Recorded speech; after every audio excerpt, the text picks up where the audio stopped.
Très heureux de vous accueillir encore une fois à l'émission Les Actualités prophétiques, émission durant laquelle nous parlons de ces nombreux signes autour de nous qui nous prouvent hors de tout doute que nous sommes une génération particulière, une génération spéciale, la génération qui verra le retour de notre Seigneur Jésus-Christ.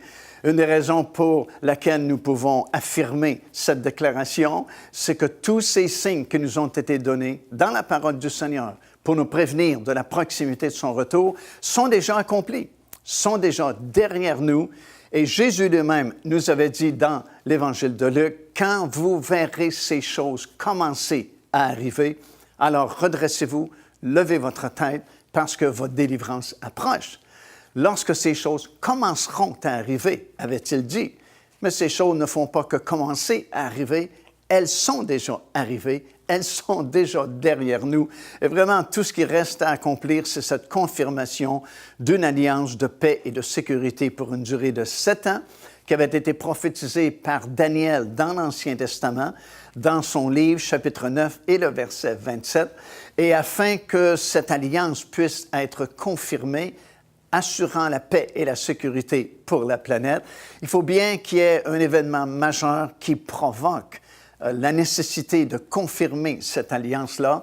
Et sans doute que la prophétie mentionnée dans Ézéchiel chapitre 38 est définitivement cet événement qui va bouleverser le monde dans ces derniers jours et qui va provoquer une coalition de 10 nations mentionnées dans la parole du Seigneur, qui voudra éviter une catastrophe encore plus grande en signant une alliance de paix et de sécurité pour les habitants de la planète.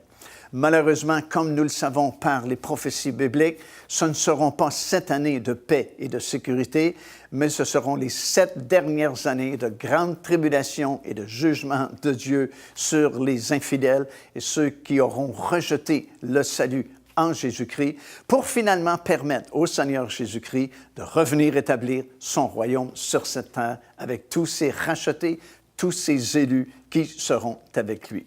Alors encore une fois, aujourd'hui, nous retournons au pays de la Bible, dans le pays d'Israël, et nous revenons dans le parc Davidson, où nous avons déjà filmé quelques émissions précédentes. Et nous allons parler justement aujourd'hui de ce contrôle mondial qui arrive bientôt sur cette planète. Alors que la Bible a prophétisé, et à plusieurs endroits, et dans l'Ancien Testament, et dans le Nouveau Testament, qu'à la toute fin, un seul gouvernement mondial pourra contrôler la destinée des habitants de cette planète pour une très courte durée, en fait, pour une période de 3 années et demie, qui seront les 3 dernières années et demie de cette période des 7 années de tribulation. Durant notre émission précédente, justement, encore une fois, nous avons filmé dans le parc Davidson au sujet, et nous avons parlé plutôt au sujet de l'esplanade du temple et de la possibilité de la construction d'un 3e temple sur cette esplanade. En fait, il y a plusieurs versets dans la parole de Dieu qui annoncent qu'un jour, un temple sera construit. Et vous savez, nous sommes tout fin prêts en Israël aujourd'hui pour construire ce temple-là. Et lorsque ce temple sera construit, cet homme que la Bible appelle l'Antéchrist voudra se proclamer lui-même Dieu, va profaner ce temple-là, va pénétrer à l'intérieur du lieu très saint et va accomplir ce que Lucifer lui-même voulait faire depuis le tout début, c'est-à-dire renverser le pouvoir de Dieu et s'asseoir sur le trône de Dieu et demander qu'on l'adore lui. Il va réussir pour une certaine période de 3 années et demie à la toute fin par l'entremise de l'Antéchrist, qui justement se proclamera lui-même Dieu et demandera l'adoration envers lui. Alors, ça va être une émission bien intéressante où nous allons parler de ce contrôle mondial qui arrive bientôt.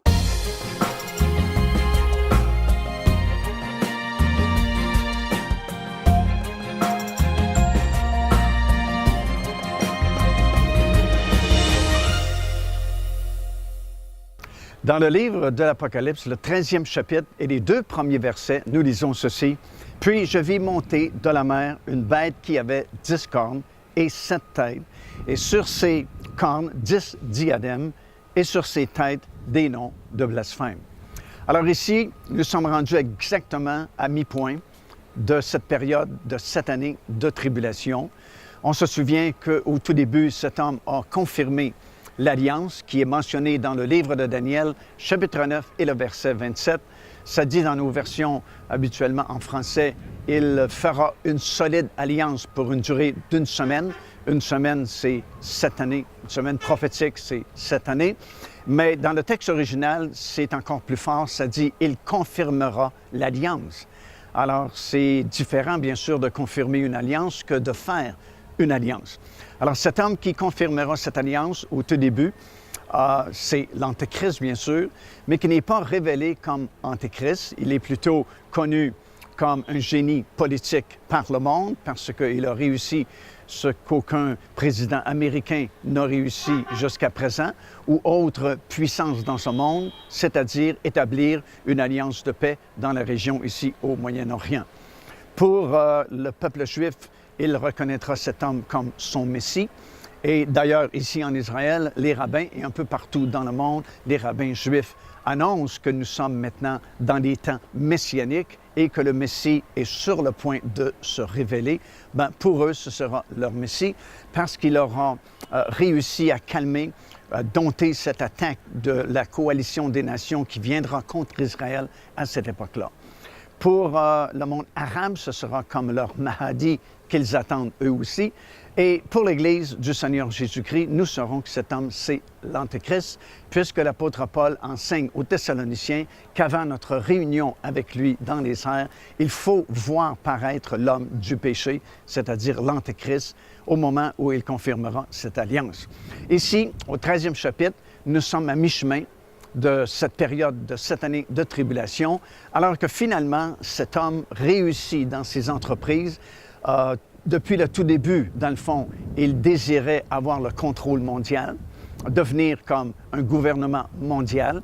Et ici, à mi-chemin, durant cette longue période de 7 années, il réussit dans ses entreprises, tel que Daniel l'avait prophétisé d'ailleurs dans son livre il y a plusieurs milliers d'années passées. Et Jean le voit monter de la mer. La mer est un symbole des nations, des foules dans ce monde. Il voit cet homme comme une bête vraiment qui avait 10 cornes et 7 têtes. Les 7 têtes représentent les 7 empires mondiaux qui ont eu affaire avec Israël depuis le tout début. Le premier empire, bien sûr, c'était l'Égypte, suivi de l'Assyrie, suivi de Babylone, suivi de la Perse, suivi de la Grèce, puis finalement Rome. Et le 7e empire n'est pas encore formé, mais sera formé au moment où cette alliance-là sera signée. Et les 10 cornes qui sont sur cette bête-là représentent justement le 7e empire mondial qui sera formé un peu en catastrophe à la fin des temps, formé par 10 nations, justement. Alors, ces 10 cornes représentent les 10 nations de la fin qui s'uniront afin de former une puissance qui va empêcher une plus grande catastrophe de se produire. Parce que selon le scénario que nous pouvons comprendre dans la parole de Dieu, il y a cette attaque surprise sur les montagnes d'Israël par une formation, une coalition de plusieurs nations, composée principalement d'une forte nation située à l'extrémité du nord d'Israël, en coalition avec l'Iran, avec la Turquie, avec l'Éthiopie, le Soudan, tous ces pays qui sont dans cette région-là, feront cette attaque sur Israël, mais Dieu va intervenir surnaturellement et va accorder une grande victoire à Israël. C'est pourquoi Israël reconnaîtra cet homme qui soudainement fera émergence ici au Moyen-Orient comme son sauveur, comme son Messie. Et à partir de ce moment-là, cet homme qui a confirmé une alliance pourtant de paix et de sécurité, son agenda caché, c'est de devenir le gouvernement mondial. Il réussit, comme je mentionnais, au milieu de la période des 7 années de tribulation. Et à la suite de la défaite de cette grande coalition, il va falloir que les nations s'unissent justement pour éviter une plus grande catastrophe. Parce que la grande défaite de Gog et Magog va créer un chaos politique absolument inimaginable et un chaos économique mondial, à l'échelle mondiale, absolument formidable aussi. Et il va falloir que certaines nations puissantes puissent s'unir, puisse former une coalition de toute urgence pour éviter justement une catastrophe encore plus grande. Et selon les prophéties de Daniel dans l'Ancien Testament, comme nous allons le voir au cours de cette émission aujourd'hui, ce 7e empire mondial sera formé de 5 nations puissantes à l'ouest de la Méditerranée et de 5 nations puissantes à l'est de la Méditerranée. Et ces 10 nations formeront le 7e empire mondial tel que je l'ai mentionné il y a quelques instants. Et de ce 7e empire sortira, tel que Daniel l'a vu, une petite corne qui sera finalement le 8e empire et dernier empire mondial, celui dirigé par cet homme ici, qui est représenté comme une bête qui sort de la mer avec ses 7 têtes et ses 10 cornes. Alors, nous vivons à cette époque-là. Les 6 premiers empires mondiaux sont venus et sont partis. Nous sommes présentement dans la préparation de la formation de ce 7e empire mondial, composé, comme je mentionné, de 5 nations puissantes à l'ouest de la Méditerranée et de 5 nations puissantes également à l'est de la mer Méditerranée. Ce 7e empire mondial est sur le point d'être formé. Il sera formé en catastrophe, justement, un comité d'urgence afin d'éviter le pire, parce qu'il y aura eu vraiment un bouleversement à l'échelle mondiale à la suite de cet événement spectaculaire, la défaite de Gog et Magog sur les montagnes d'Israël. Il y a 2000 ans, exilés sur une île, une multitude de mystères, une révélation pour le futur. Apocalypse. Découvrez les secrets et les bénédictions que l'apôtre Jean a écrits dans ce livre mythique, avec ce nouveau coffret DVD renfermant plus de 10 heures d'enseignement. Apocalypse, disponible au www.paindevie.org. Devenez partenaire avec ce ministère par votre soutien financier et aidez-nous à planter le flambeau de l'Évangile à travers le monde entier. Vous recevrez un enseignement audio à tous les mois de la part de l'évangéliste Mario Massicotte, ainsi que notre bulletin de nouvelles prophétiques incluant des enseignements bibliques, des nouvelles du ministère et des commentaires sur les actualités prophétiques. Débutez dès aujourd'hui en visitant notre site web www.paindevie.org ou par courriel à info@paindevie.org ou en nous écrivant à Pain de Vie, casier postal 426 800, Square Victoria, Montréal, Québec, H4Z 1J7. Alors, pourquoi savons-nous que ce 7e empire mondial sera formé de 5 nations à l'ouest de la mer Méditerranée et de 5 nations à l'est de la mer Méditerranée? Bien, tout simplement parce que Daniel, il y a plusieurs milliers d'années passées, a eu vraiment l'interprétation du songe du roi de Babylone à l'époque. Son nom était Nabuchodonosor. Il avait fait un songe dont il ne se souvenait plus le lendemain matin. Et Daniel lui a rappelé le songe qu'il avait fait. Mais non seulement lui a-t-il rappelé le songe qu'il avait fait, mais il lui a donné l'interprétation.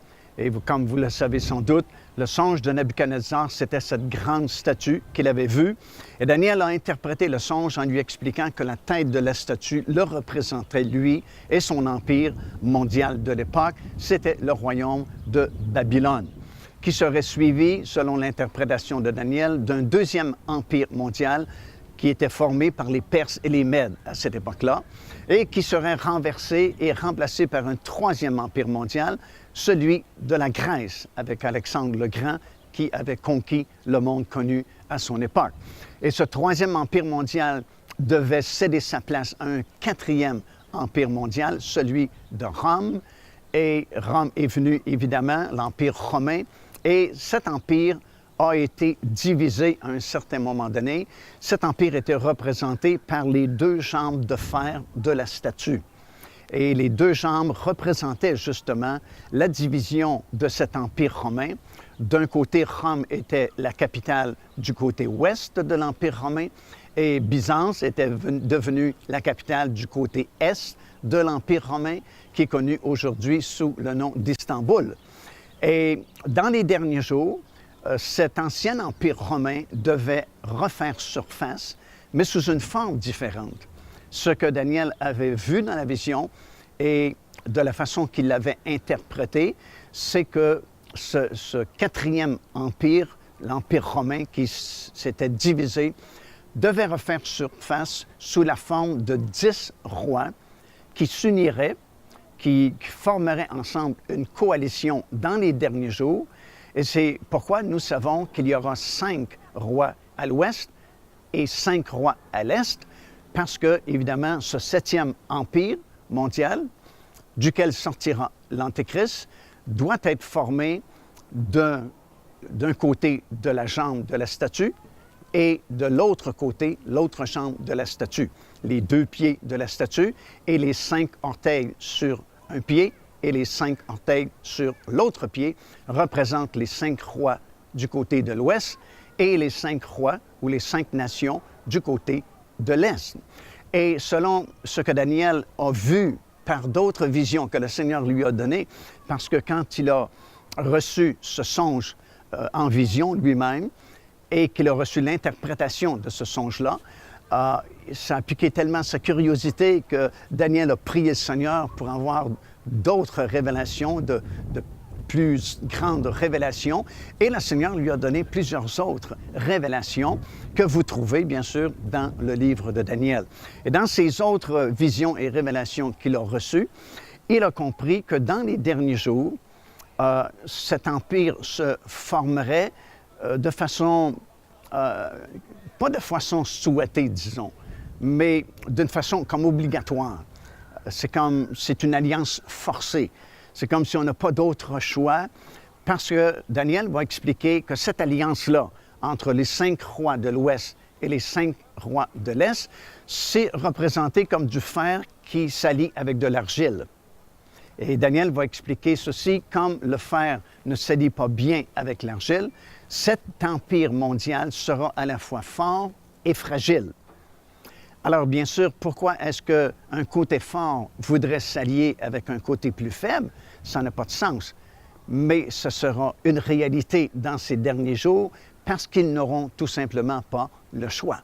Alors, nous savons que du côté ouest, ça représente le côté européen et du côté est, ça représente les nations qui sont au-delà de la mer Méditerranée, qui, de toute façon, faisaient autrefois partie de l'ancien empire romain, comme Israël, l'Égypte, la Syrie et tous ces pays-là qui sont à l'est de la Méditerranée. Alors voilà pourquoi nous savons que ce 7e empire mondial, si nous comptons à partir du premier, évidemment, l'Égypte, ensuite la Syrie, ensuite Babylone, les Perses et les Mèdes, ensuite la Grèce, finalement Rome, et ce 7e empire mondial qui n'est pas encore formé, mais qui est sur le point d'être formé à la suite de cette catastrophe qui va se produire ici au Moyen-Orient, bien, nous savons de façon certaine, à cause des révélations que Dieu avait données à Daniel, dans l'Ancien Testament, que cet empire-là sera formé comme je viens de vous expliquer. Dès l'instant où ce 7e empire sera formé, cet homme que la Bible appelle l'Antéchrist va émerger au milieu de ces 10 nations de la fin, va réussir à confirmer une alliance de paix et de sécurité pour tout le Moyen-Orient ici.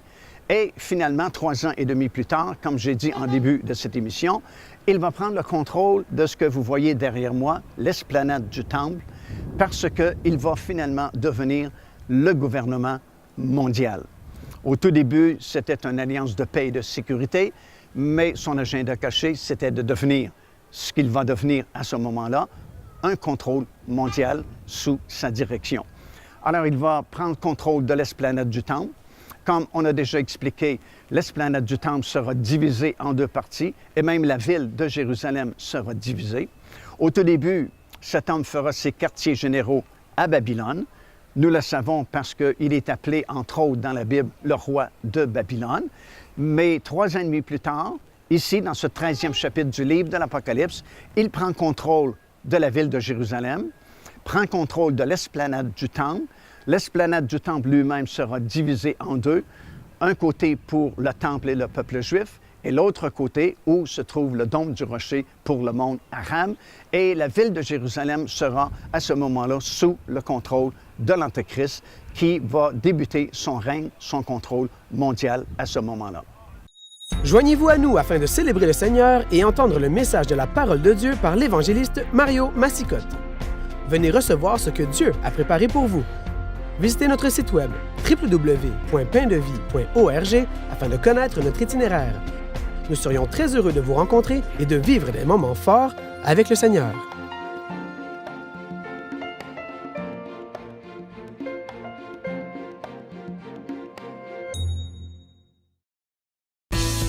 Procurez-vous cet enseignement disponible dès maintenant sur notre site web au www.paindevie.org. En visitant notre boutique web, vous pourrez commander ou même télécharger les enseignements. Vous trouverez aussi plusieurs autres produits contenant des centaines de sujets pour votre édification. Au même moment, il y a un deuxième personnage qui fait son apparition et nous lisons dans le 13e chapitre du livre de l'Apocalypse, des versets 11 jusqu'au verset 18. Il est appelé le faux prophète, carrément. Ce faux prophète, contrairement à l'Antéchrist qui est monté de la mer, va monter de la terre et va contrôler, si vous voulez, tout le système religieux de l'Antéchrist, de façon à ce qu'il y ait un contrôle politique par cet homme qu'on appelle l'Antéchrist, un contrôle religieux par cet autre personnage que la Bible appelle le faux prophète. Et ensemble, ils formeront une autorité politique et une autorité religieuse et un système financier également mondial. Toutes les transactions devront se faire à ce moment-là, soit par la marque du gouvernement mondial, soit par le nom du gouvernement mondial, ou encore par la marque de ce gouvernement qui, selon la Bible, sera 666. Et Jean ajoute que personne ne pourra plus ni acheter ni vendre, ni opérer aucune transaction commerciale, à moins de le faire par soit le nom, soit la marque de ce gouvernement mondial. Dès son inauguration comme gouvernement mondial, malheureusement, il y a quelqu'un dans la foule qui va assassiner cet homme par un coup d'épée. Comme on voit de ce temps-ci à Jérusalem, par exemple, il y a beaucoup de gens qui sont attaqués à coups de couteau. Bien, lui, ce sera à coups d'une épée qui le transpercera et il tombera mort, vraiment. Et la Bible dit que, de façon miraculeuse, il va remonter de l'abîme et à compter de ce moment-là, il devient une personne hybride. Ce ne sera plus une personne humaine normale, puisque cet homme est vraiment mort. Il a descendu dans l'abîme, mais selon la Bible, dans Apocalypse chapitre 17, il va remonter de l'abîme et va devenir vraiment une personne hybride, partie surnaturelle et une partie naturelle. Et la Bible dit que le monde entier sera dans l'étonnement de ce que cet homme était vraiment mort, mais que maintenant, il est encore vivant. Et profitant de cette situation, le faux prophète fera une image de la bête qui a la blessure mortelle, mais qui pourtant vit quand même, demandera aux gens partout sur la planète de se faire une copie, une représentation de cette image-là, de la bête qui a la blessure mortelle et qui vit quand même. Et à ce moment-là, cet homme va profaner le temple qui aura été construit ici sur l'esplanade du temple. Vous vous souvenez, au début des 7 années de tribulation, va se proclamer lui-même Dieu, s'assoyant dans le lieu très saint du temple et demandera l'adoration. Et le faux prophète va demander également aux habitants de toute la terre d'adorer cet homme-là comme un Dieu, parce que lui-même va se proclamer Dieu. Et en fait, c'est comme la réalisation du vieux mensonge de Satan qu'il avait proposé à nos premiers parents dans le Jardin d'Éden. Il leur avait dit, « Vous ne mourrez point, mais vous deviendrez comme des dieux. » Bien, c'est comme si cet homme est mort, a vaincu la mort, dernier obstacle qui n'a jamais été vaincu jusqu'à présent, et il s'auto-proclame Dieu. Et le message à cette époque-là sera tellement séduisant parce que non seulement il a comme vaincu la mort, il est bien vivant aujourd'hui, mais ceux qui le reconnaîtront comme Dieu et qui s'attacheront à lui, bien, on leur promettra sûrement à ce moment-là la vie éternelle, qu'ils ne pourront ni mourir ou même s'ils meurent, reviendront à la vie. Et c'est à ce moment-là que le faux prophète imposera la marque de la bête et que personne, comme dit Jean, ne pourra plus commercer, acheter, vendre, faire des transactions commerciales à moins d'avoir cette identification-là du gouvernement. Alors, il est impossible présentement d'imposer la marque de la bête parce que ce gouvernement n'existe pas encore. Et même si quelquefois les gens ont vraiment peur des puces électroniques et puis tout le système que nous avons aujourd'hui, ce n'est pas du tout la marque de la bête et encore moins l'imposition de la marque de la bête. Celle-ci ne se fera qu'au milieu des 7 années de tribulation et ce ne sera pas une identification uniquement pour le commerce ou pour les affaires, mais c'est une question religieuse. Ceux et celles qui prendront la marque de la bête, c'est qu'ils reconnaîtront le système babylonien religieux de l'époque, reconnaîtront cet homme comme Dieu et ils vont s'identifier à ce système-là religieux. Alors la marque n'a pas à faire uniquement avec les transactions commerciales, mais c'est surtout une identification religieuse au système babylonien qui existera à ce moment-là. Alors, à partir de ce moment où l'Antéchrist devient le gouvernement mondial, au moment où il revient à la vie et que son image est maintenant adorée, bien, c'est le moment pour ceux qui auront du discernement spirituel ici en Israël, parmi le peuple juif, de fuir dans le territoire d'Édom, dans la ville de refuge que Dieu leur a préparée. Et c'est le début des 3 dernières années et demie de cette période de 7 années de tribulation qui seront les plus dures parce que les plus grandes épreuves se produiront durant cette deuxième moitié des 7 années de tribulation. Mais heureusement, à la fin, ça se termine bien parce que du côté de l'Est, voilà la cavalerie céleste, le Seigneur Jésus-Christ, qui revient avec tous ses saints, mettra un terme à ce faux gouvernement mondial et le royaume de Dieu sera établi pour toujours sur cette terre. Car Dieu a tant aimé le monde qu'il a donné son Fils unique, afin que quiconque croit en lui ne périsse point, mais qu'il ait la vie éternelle. Téléchargez gratuitement l'enseignement « Le salut, c'est quoi ?» en visitant notre site web www.paindevie.org et recevez la grâce merveilleuse que Dieu vous offre. Ici l'évangéliste Mario Massicotte qui vous invite à vous inscrire à notre lettre de nouvelles électronique. Et pour ce faire, il suffit de visiter notre site web au www.paindevie.org et tout en haut à la droite de votre écran, vous allez voir cet onglet sur lequel vous cliquez et vous vous inscrivez tout simplement. Ça vous permettra de recevoir des nouvelles du ministère de Pain de Vie et en même temps recevoir le bon enseignement de la parole de Dieu. Faites-le donc aujourd'hui même.